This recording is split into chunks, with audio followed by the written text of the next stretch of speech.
Zambezi Extreme is the sequel to our first best-selling DVD, Hunting the African Elephant.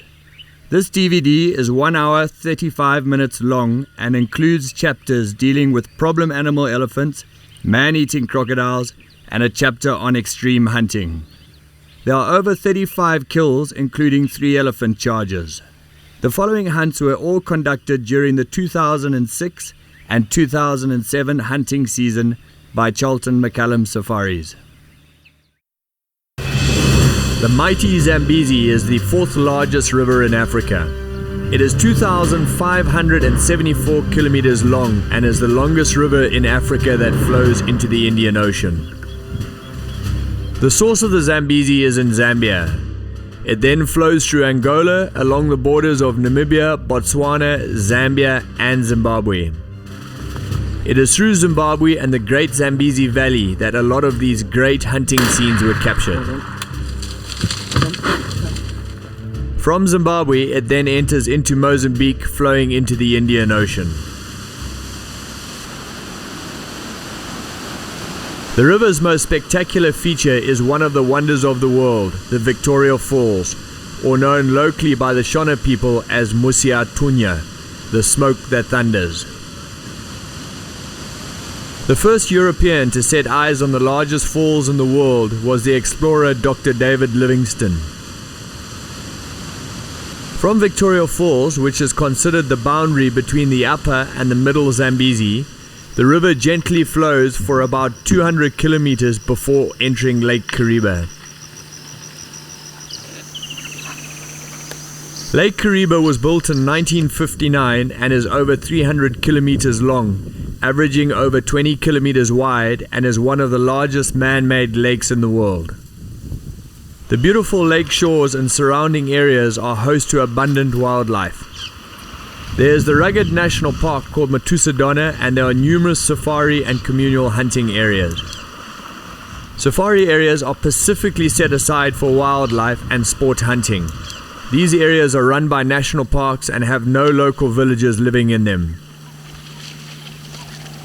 The communal areas have local inhabitants living in them alongside protected wildlife that are sport hunted.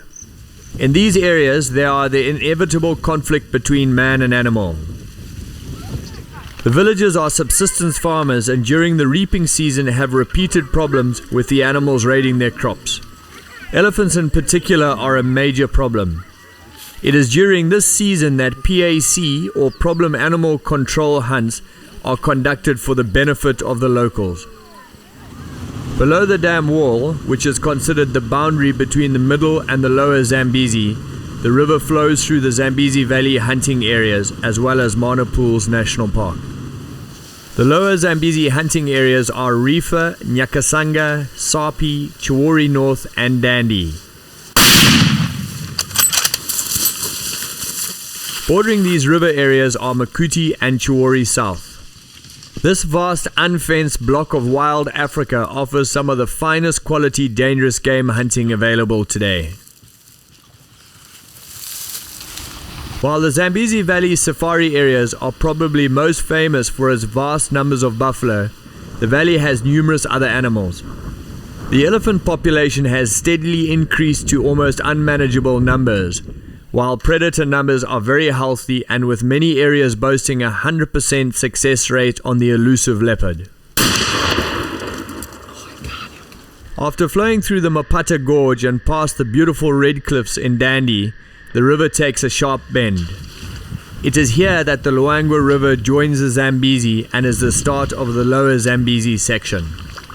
It is also the border of 3 countries, Zimbabwe, Zambia, and Mozambique, and the headwaters of Cobora Bassa Lake, home to the highest concentration of man-eating crocodiles in recent history.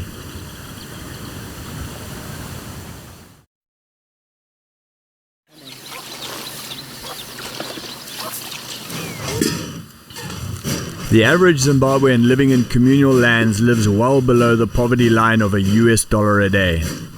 These subsistent farmers eke out a living by growing maize and cotton under extremely harsh conditions.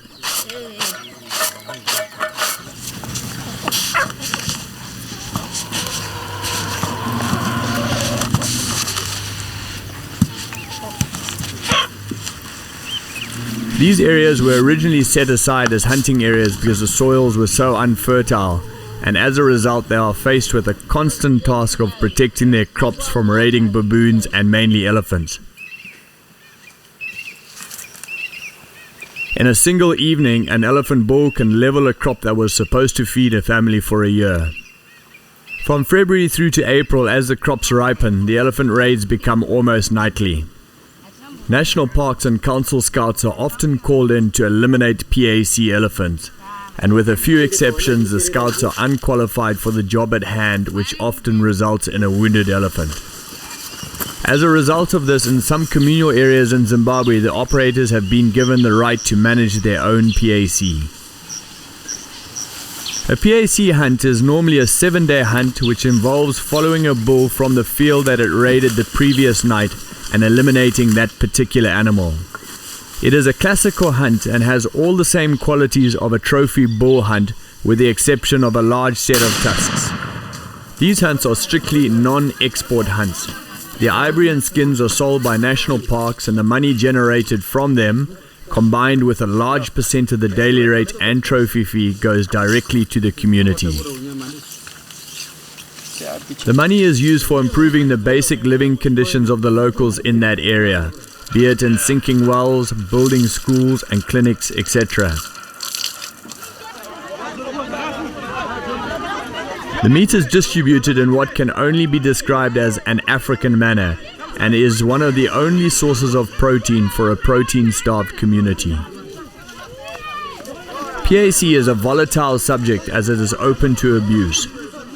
It is up to a registered operator and ethical PHs to ensure that only legitimate crop raiding elephants are shot and that they are non-trophies. Done in this manner, everyone benefits. The local communities get cash, improve their standard of living, and get tons of extra protein, while the clients get an affordable, exciting elephant bull hunt. Crop raiding elephants are predominantly bulls, and they make their way towards the fields in the late evening and raid under the cover of darkness. The locals try beating drums and tin cans, but are seldom successful in driving the elephants out. Every year, quite a few desperate villagers are killed in Zimbabwe trying to scare the elephants out of their fields. By dawn, the bulls have left seeking thick bush or jess to rest up in during the heat of the day before repeating the previous night's escapades, much to the horror of the locals.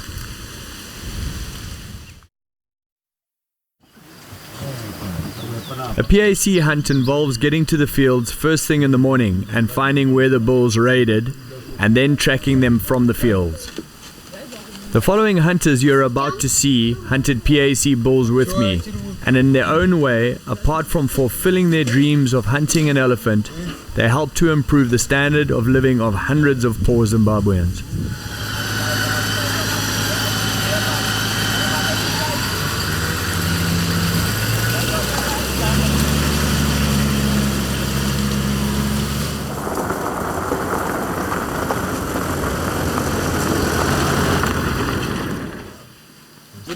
Long-time client and friend Kelly Gill joined me on a double PAC elephant bull hunt.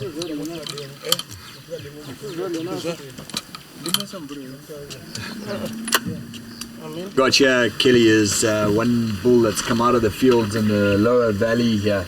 There are fields right through there. There's fields beyond this hill where the elephant has gone, and further behind us. So if we do shoot this bull, it'll be an easy recovery for all the villagers. It's from last night. I think we've probably got about a 2-hour track to catch up to him. Yeah, that's for sure. Check.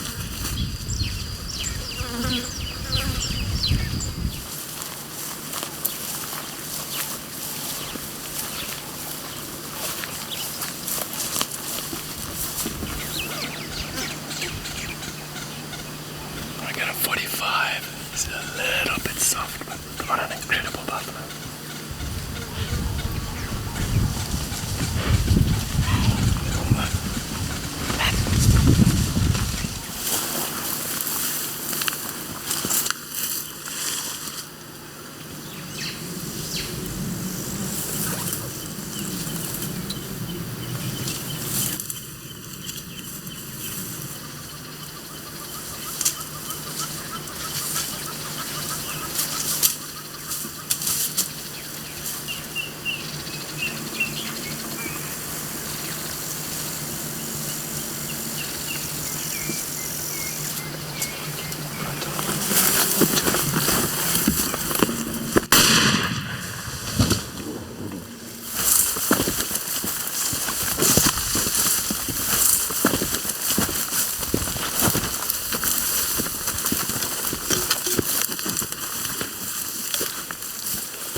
Very well done, Kelly. Perfect brain shot. We followed this very old bull, genetically small ivory, which is ideal for a PAC. We followed him from the fields beyond that ridge behind us, and after 4.5 hours we found him resting here, and we came up over this little ridge and were closer than 10 paces from him, and Kelly stepped up front and this bull looked down at him, and Kelly gave him a fantastic frontal brain shot, and he went straight down right here, under 10 paces, and hugely exciting. And now we've got a whole gang of people coming in to recover this. And again, these PAC, all the meat, all the ivory, and the skins go to the people. It's very much a beneficial part of hunting that benefits the community, and extremely exciting hunt. Kelly, very well done. Buzz, this was to me the classic bull hunt. I mean, the fact that he was PAC is kind of beside the point. That means it's going to benefit everyone here very well, but starting a track for a bull at 8:15 and then ending up at 12:15, 4 hours later, in a very close confrontation, making the bull look at us, making him face us, very close, the 10 pace kind of a thing. Really a challenge.